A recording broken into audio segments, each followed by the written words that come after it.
"Watch yourself," the officer sneered.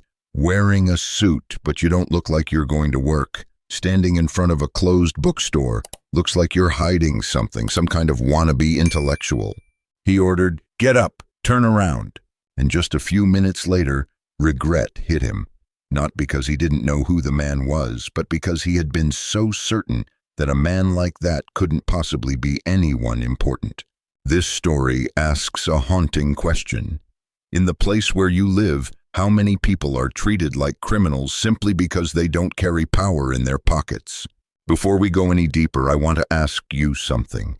Where are you right now, and what time is it? Let me know in the comments. I love to see where this story reaches you and when. And trust me, stay until the very end. Because what happens at the conclusion of this story will change how you see power, silence, and the way a single small act can shake an entire system. It's a turn you will not see coming. Now, let's go back to that quiet street where it all began. In the rare sunlight of a quiet afternoon, Martin Hayes stood before a small, closed bookstore. Above the dusty glass window where books once stood in neat rows, now hung only an old, silent sign, reflecting nothing but his silhouette. His tailored black suit, crisp white shirt, unbranded black tie, and polished leather shoes made him stand out. The street was peaceful, with carefully trimmed trees and white-painted houses on either side. Everything seemed to belong to its own silent order. Everything, except him. Martin didn't look at his watch. He wasn't in a hurry. His hands hung loosely, his right hand holding an old book with a faded cover and no visible title.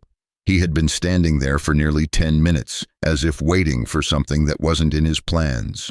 A few cars glided past without slowing down. Music drifted from cracked windows before being swept away by a gust of wind. Pedestrians walked a little faster as they approached him, just a little, but enough to notice. From behind him came a soft, scraping sound. A white boy, about 10 years old, was riding his bicycle on the sidewalk, wearing a wrinkled sports jersey, dusty shoes, and platinum blonde hair tousled by the wind. The boy slowed down when he saw Martin standing alone, his gaze a mixture of curiosity and caution. The bicycle rolled slowly past the bookstore, and the boy hesitated, then spoke, not loudly, but enough to cut through the silence that hung over the neighborhood. "Sir, are you lost?" Martin looked up. His eyes were calm and clear, but not easy to read. There was nothing intimidating about them, yet they weren't exactly inviting either. He didn't answer right away. He just nodded slightly, an acknowledgement that the boy's question was worth considering.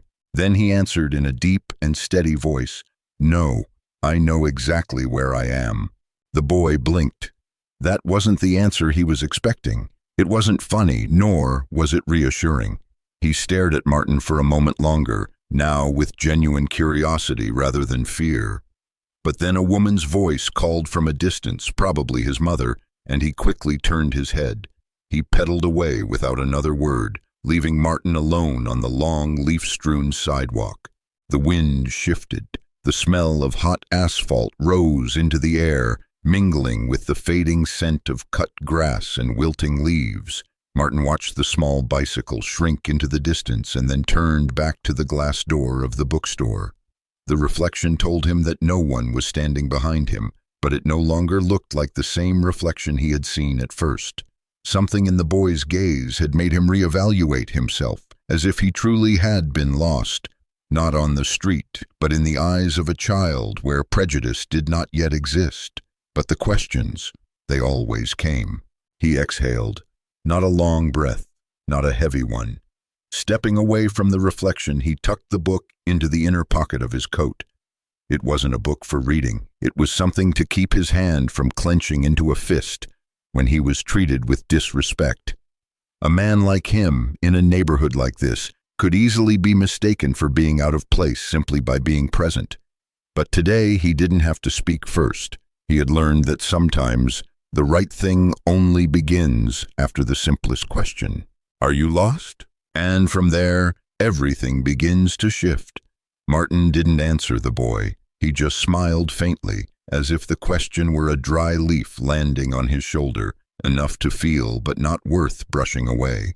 That smile didn't erase the strangeness of the scene in which he stood, nor did it express any intention of explaining it. It was simply a calm presence, one that made the space around him seem to slow down for a moment. The boy had ridden off, the creaking spin of his wheels merging with the late afternoon street noise. Martin remained motionless, his gaze fixed on the old bookstore. But it wasn't the look of someone recalling memories. It wasn't a nostalgic gaze, but more like someone examining a faint crack in the glass, something others hadn't noticed, but which had been there for a long time. Perhaps this place had once been the beginning of something, or perhaps it had witnessed things that were never spoken of again. Across the street, a police car turned in. Inside, a young officer frowned at the sight of Martin. He saw no strange movement, but he slowed down anyway. His gaze swept over the fine clothes and polished shoes, then settled on a posture that was too straight for a neighborhood accustomed to leisurely strolls.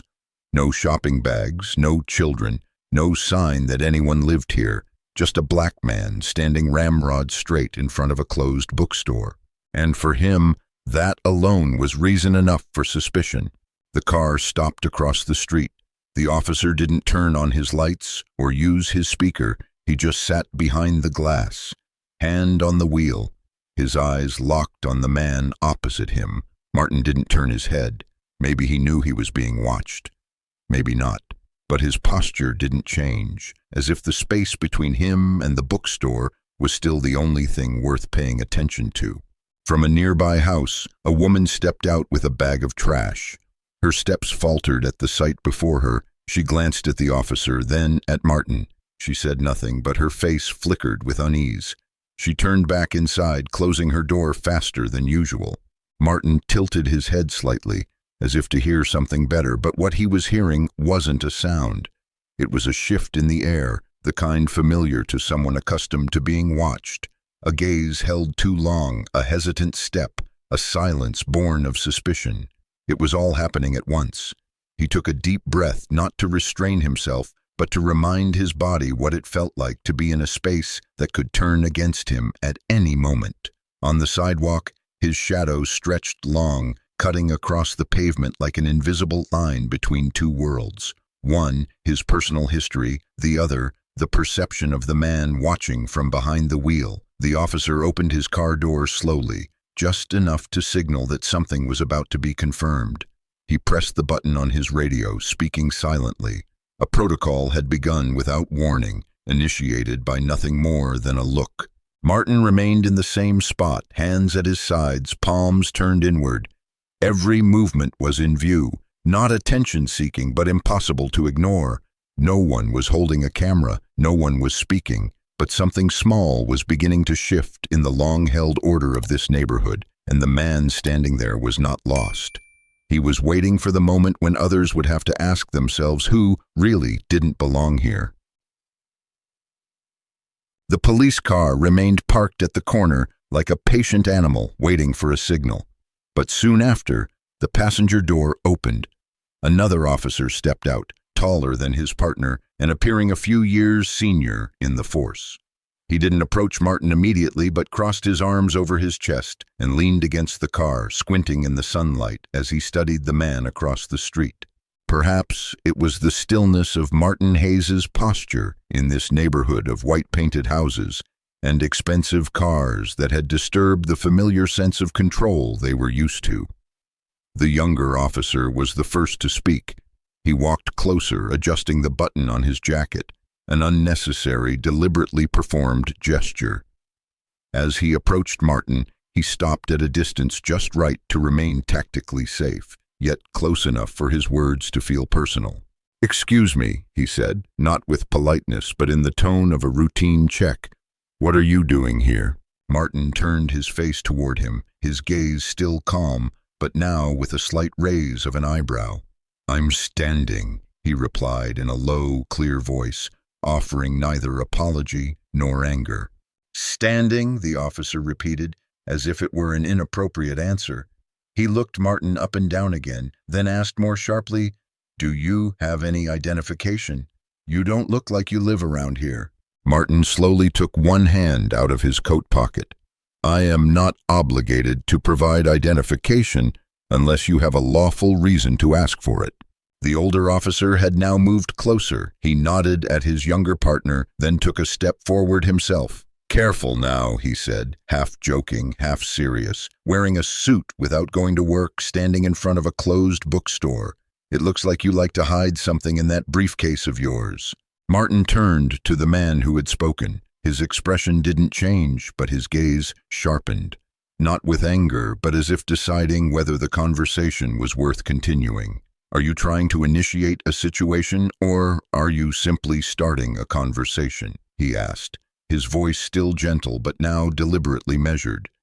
"If it's the former, I am prepared to cooperate according to the rules. If it's the latter, I don't think this conversation should continue." The younger officer hesitated slightly, perhaps unaccustomed to a tone that was neither defensive nor submissive. The older officer smirked and shook his head. "Relax, friend, we're just checking. No one's trying to cause trouble, but you have to understand. Standing here alone, it raises questions." "What exactly about me raises suspicion?" Martin asked, this time with no courtesy in his eyes. "The suit I'm wearing, my skin color, or the fact that I don't lower my head when you approach?" That question reversed the roles of who was questioning whom. The older officer let out a strained laugh, now clearly less comfortable. The younger one glanced over his shoulder and noticed a few pairs of eyes beginning to watch them from behind windows. "We are conducting a security check of the area," he said stiffly, as if reading from a regulation, "and you are attracting unnecessary attention." Martin didn't respond immediately. He just took half a step back, his hands still visible, and then spoke in a slower tone. "Perhaps it is not my standing here that attracts attention, but the fact that two armed officers are questioning a citizen for a reason they cannot even name." A brief silence followed, not long enough to be tense, but enough for anyone watching from a distance to understand that this was no longer a casual conversation. And the officers, though they hadn't yet realized it, had already begun to lose control of the moment. The younger one stood opposite Martin, his gaze flicking over his shoulder as if searching for something that had disappeared on the horizon. He took half a step forward, a deliberately wider movement than necessary, and suddenly reached for the leather briefcase Martin was holding loosely under his left arm. No warning, no proper request. Just the reflex of a man in uniform who believed surprise could substitute for authority. The briefcase fell to the sidewalk, its leather scraping against the rough concrete with a dry, cracking sound. The flap popped open from the impact, and a book slid out cover up, landing right next to Martin's shoe. It wasn't political material or personal documents. It was a thick, hardcover book with the author's name printed in small silver letters. Martin D. Hayes, Between Silence and Power. The older officer glanced down, saw the cover, and ignored it. The younger one laughed, a dry, self-satisfied laugh, the kind that confirms a prejudice. He nudged his partner and said, loud enough for the whole street to hear, "See, a fake intellectual carrying a book about himself to make people think he's somebody." Martin didn't pick up the book right away. He looked at it as if watching a part of himself being publicly exposed without anyone bothering to look closer. It was a biography written by a journalist who had followed his career in public service for over 10 years. The book had once been prominently displayed in the National Library the year he was re-elected, and later pushed to a bottom shelf in the districts that rejected reform. Now it lay silently on the ground, unrecognized and untouched. From a nearby cafe, a middle-aged woman stepped out. Her gaze caught the scene on the sidewalk. She looked at the book, then at Martin, then at the two officers who stood with a judgmental posture, but she said nothing. She turned back after a look from the younger officer, a look strong enough to make anyone avoid intervening. Martin bent down, picked up the book with both hands, and slowly wiped a bit of dust from the edge of the cover, then closed the briefcase without a word. That silence was not a retreat.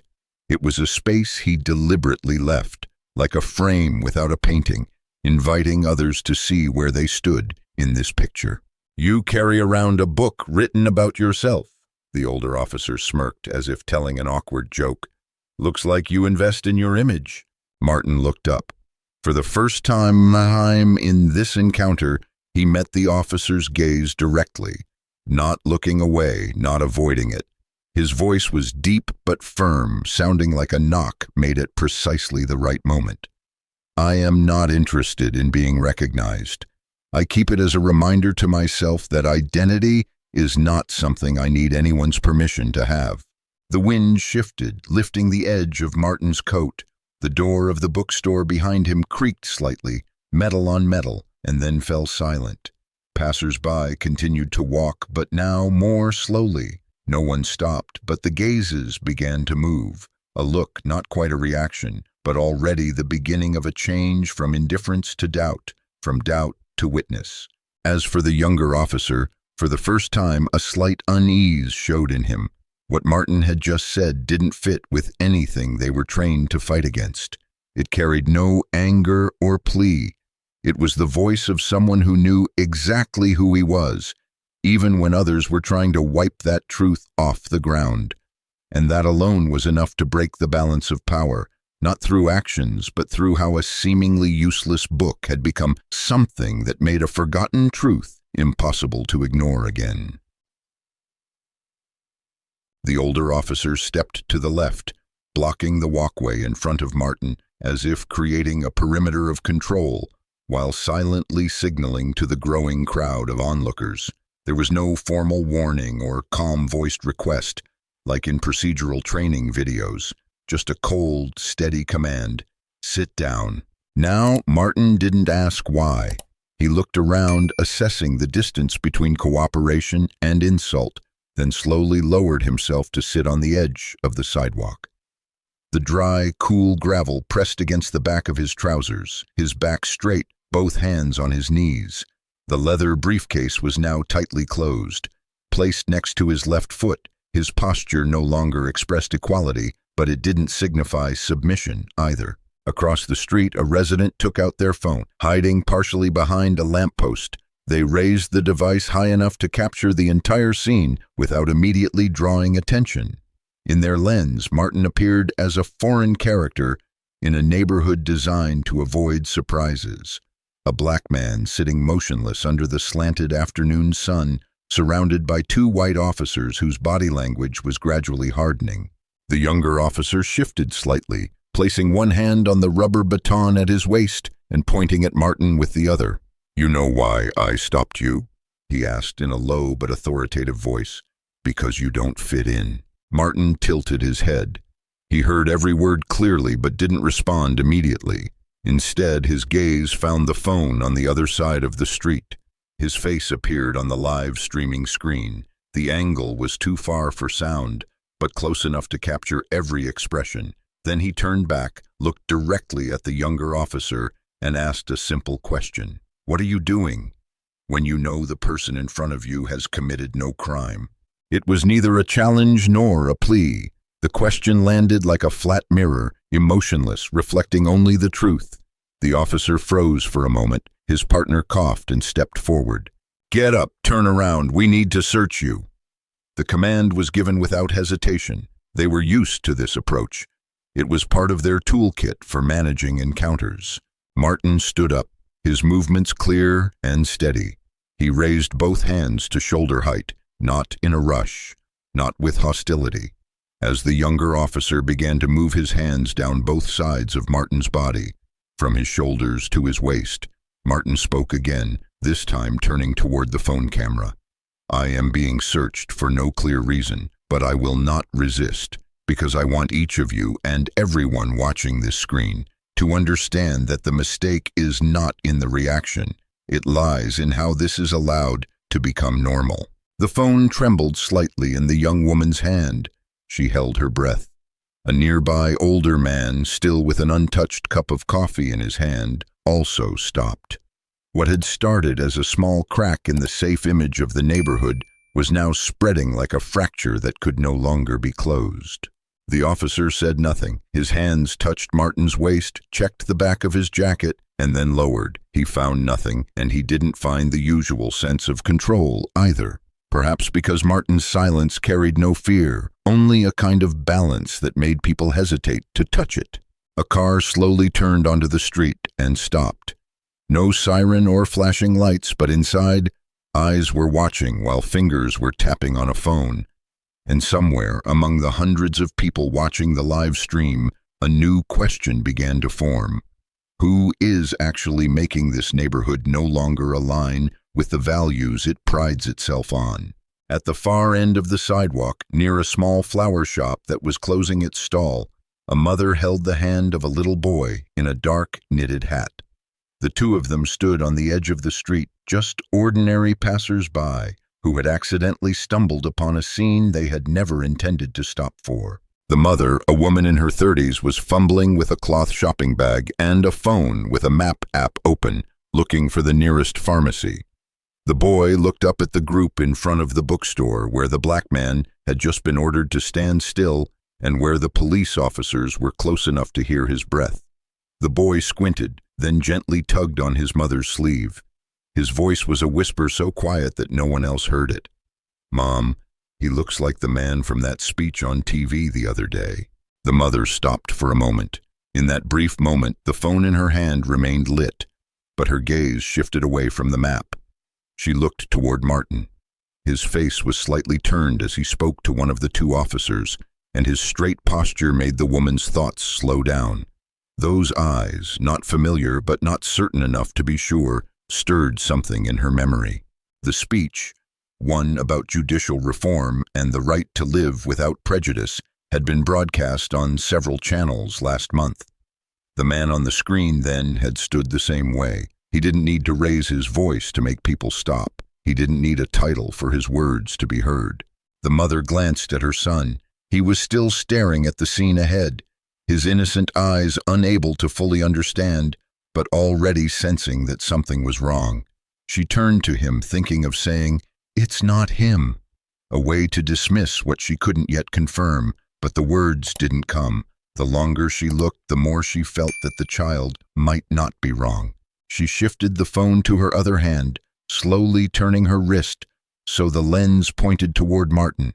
Her hand wasn't shaking, but her movements slowed, as if she were weighing whether she was capturing an uncomfortable moment or a piece of truth that everyone else had long overlooked. The younger officer continued to repeat the procedure, but his gaze was now slightly wavering. He noticed that more people were watching him, and the phones were no longer hidden as before. From the corner of the flower shop, the child's eyes followed. From a nearby grocery store, a woman in a store uniform quietly stepped out, rubber gloves still on her hands. An old man leaned against his bicycle, uncertain of what was happening, but with something heavy on his face, the kind of look old people have when they see the return of something they've seen in their time. Martin seemed to sense the change. He didn't turn his head, but his voice rose again, this time quieter, as if it were meant for a place farther than the people standing nearby. When children start to recognize faces from stories of justice, maybe we should ask ourselves what adults are teaching with silence. The officer didn't answer.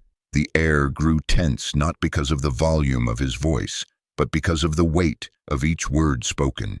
The child looked at his mother and then squeezed her hand tighter. The woman didn't take her eyes off the phone. It was no longer just a recording device. It had become her way of saying she would not turn away, her way of ensuring that one day her child would know how his mother had stood there on a seemingly ordinary afternoon and decided to watch until the truth could no longer be dismissed as someone else's burden. Martin kept his gaze between the two officers in front of him, not taking a step back or showing any defiance. As the older officer bent down and scanned his waistline one more time, Martin's hand slowly moved toward the inner pocket of his coat. No sudden movement, no setting off an alarm. Everything unfolded with a controlled ease, as if from someone all too accustomed to being watched with a suspicious eye. He took out a wallet, a gesture so ordinary that neither officer reached for their weapons. They remained still, as if waiting to see what kind of performance the man in front of them would attempt next. Martin opened the wallet, not handing it to them or pushing it forward with an attitude. He held the card between two fingers, revealing the embossed lettering that gleamed faintly in the late afternoon sun. Both officers leaned in slightly to look at it. A hard silver card with a white border, with the words Governor's Executive Identification in the center, and a photo ID. Below it was a signature and a state-issued number. It wasn't an ordinary credential, rarely seen outside of official circles, and not one that the average citizen would recognize at first glance. The kind of document formal enough to resist forgery and unfamiliar enough for those who don't follow politics to dismiss it. The younger officer let out a laugh, a sound meant to break a moment of tension. He looked at his partner, shrugged, and said, "You can print anything off the internet these days. The card doesn't prove anything." Martin didn't answer. He didn't need to defend the card, because he understood that they weren't rejecting the object itself, but the truth they didn't want to accept. The fact that they had seen the title, read the name, and still believed it was a fake said more about them than it did about him. The older officer tilted his head and read more carefully. A flash of hesitation appeared on his forehead, but it quickly vanished, replaced by a cold, neutral tone. "If you were the governor, you wouldn't be standing here in silence in the middle of the street." Martin folded the wallet and put it back inside his coat, his emotions steady, as if returning something that had been misused. He was about to step aside when a silver delivery van turned onto the street. The driver, a young white man in a courier's uniform, was about to turn into a side street but slowed down at the sight on the curb. The tires squealed slightly as the van broke. He rolled down his window, squinted at Martin, and suddenly blurted out, "Wait, aren't you?" The last word died out, as if even he couldn't trust what he was seeing. Martin glanced over and gave a faint nod. Their eyes met for only a moment. The younger officer whipped his head around. "What did you say?" The courier said nothing. He swallowed, backed the van up, then turned the car and left the street faster than he had arrived. He didn't speak again, but that brief encounter left behind a wave of doubt that none of the three men left standing could dismiss. The older officer glanced at his partner, his expression no longer certain. Martin's silence, the valid ID, the courier's look, and the growing number of phone calls on the street corners. It all formed a pressure that had no shape, but was beginning to shift the balance of power in the moment. Martin didn't need to add a word. He stood still, his gaze turned toward the fading sunlight falling over the bookstore window, as if time itself had paused long enough to let those present understand that something had changed, and that not recognizing him was no longer an excuse anyone could rely on. The van drove out of sight around the corner, and the silence between the three men on the sidewalk deepened. The younger officer stared after the van for a moment, his jaw tight as if swallowing something hard to name. He turned back to Martin with a visible discomfort, as if it were Martin's silence, not the situation itself, that had made things awkward. His senior colleague still stood with his arms crossed, but his gaze had lost its earlier sharpness, replaced by something out of rhythm, half doubting, half cautious, as if awaiting an order from someone no longer in his chain of command. Martin said nothing. He brushed dust from the side of his coat where it had collected dirt earlier and then straightened his posture again. This stance carried no resistance. It was the posture of someone who didn't have to prove their right to stand in the middle of the city. And yet for some, it was easy to mistake that simple act for an attitude. The younger officer stepped forward faster than ever. He gave no warning, no justification. His hand landed on Martin's shoulder and pressed down hard. "I told you to sit down, didn't I?" His voice was hoarse, a mix of command and unease. Martin stumbled half a step as the sudden pressure forced his shoulder down, and his elbow struck the edge of the curb step. The impact wasn't loud, but it was sharp, leaving a dark red scrape that ran from his wrist to the cuff of his shirt. His briefcase fell to one side, landing with a dull, heavy thud. Someone from the crowd yelled, "Hey, take it easy!" But the voice quickly faded into a rustle of hesitant steps and a muffled gasp. Martin sat back down on the sidewalk. He didn't push the officer's hand away. He didn't wipe away the blood. He left it there, a bright red line unmercing his skin, trembling like a mark on a blank page.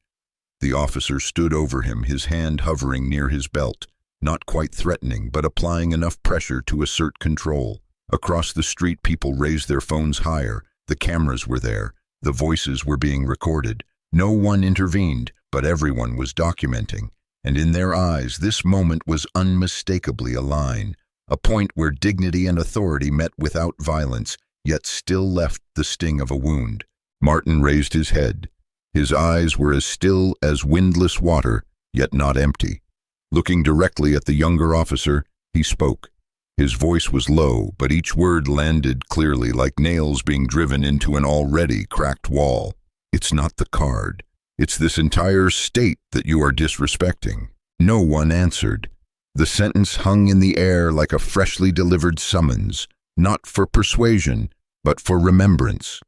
For a moment, the older officer standing behind him took half a step back. The younger man remained in place, but his gaze flickered, moving from Martin to the phones now aimed at them, and then back to the bleeding face before him, uncertain whether to respond with authority or regret.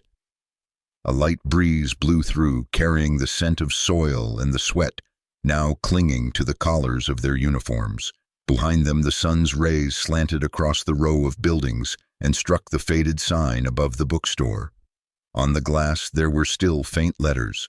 Independent thought begins with the first question. And perhaps, right now, that question wasn't being asked by Martin, but by those who were watching. And something neither officer yet understood was that they weren't trying to resist a person, but a truth that was moving closer with every minute. Martin sat motionless, blood slowly seeping through the fabric from his wrist. He didn't pick up his phone immediately, but calmly took it from the inner pocket of his coat. The gesture was so poised it seemed deliberately non-provocative. His thumb slid across the screen and tapped a single priority number. No name, no icon, just a sequence of special characters that couldn't be mistaken for any ordinary contact. He raised the phone to his ear, not waiting for the person on the other end to speak. He said in a firm, clipped tone, "It has reached the point of intervention." Then he hung up.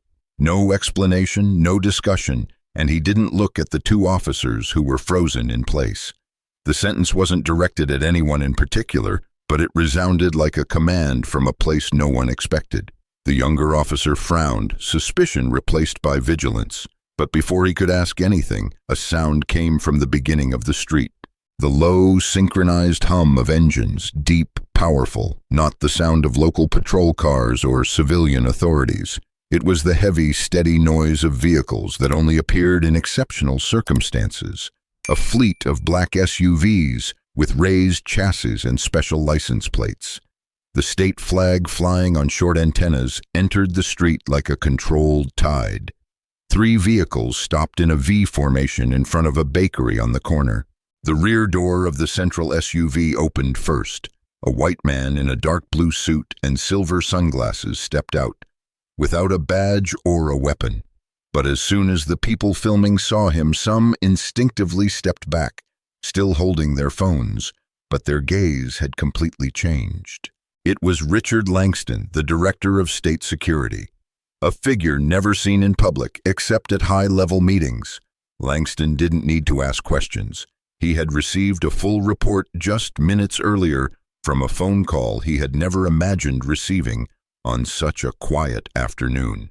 He walked toward Martin, his gaze flicking over the blood on his wrist, then stopping on the 2 police officers who stood rigidly, as if awaiting judgment. No introductions were made, no title needed to be repeated. Langston stopped a few steps from them, took a thin tablet from his coat pocket, tapped the screen a few times, and then read 2 names aloud in a clear, cold voice. Bryce Weller, Thomas Reed. There were no follow-up questions, no "who are you?" because he already knew. Their names had appeared on the system the moment Martin pressed that call. A series of alerts, internal reports, and behavioral reviews all surfaced as soon as the deployment order was issued. Langston's reading of their names was not to confirm them. It was to confirm that everything had already been logged.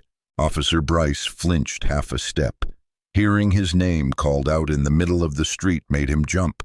As if for the first time he realized he was no longer in control of the situation. Thomas Reed, the older of the two, remained motionless, but the fingers at his side twitched slightly. Langston watched them for one more beat and then turned to an aide standing behind him.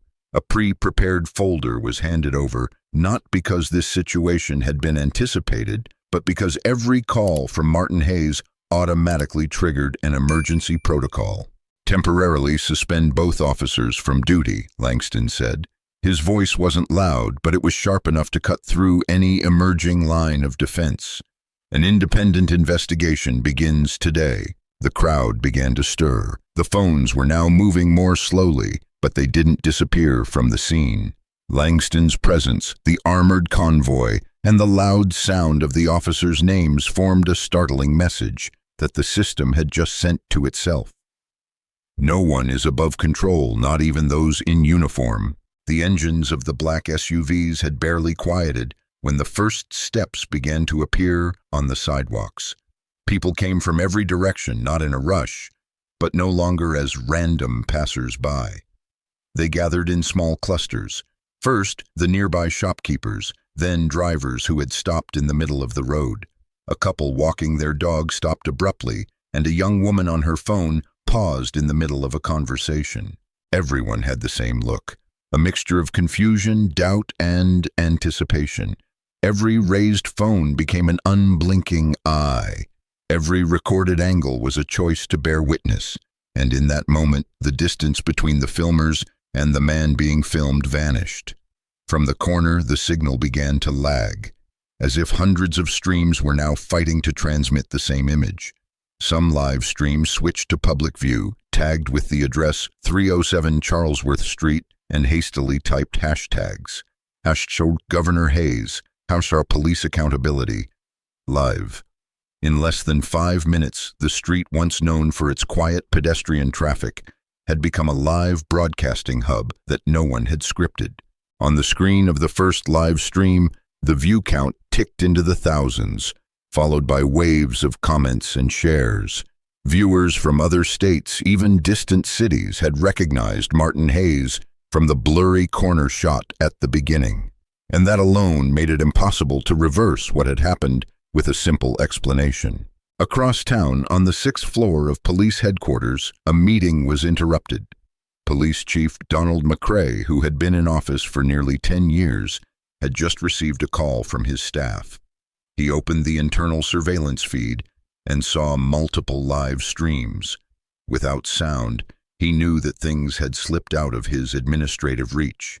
He called the emergency number for the 13th precinct, where his 2 officers were facing the man he should have called Governor from the start.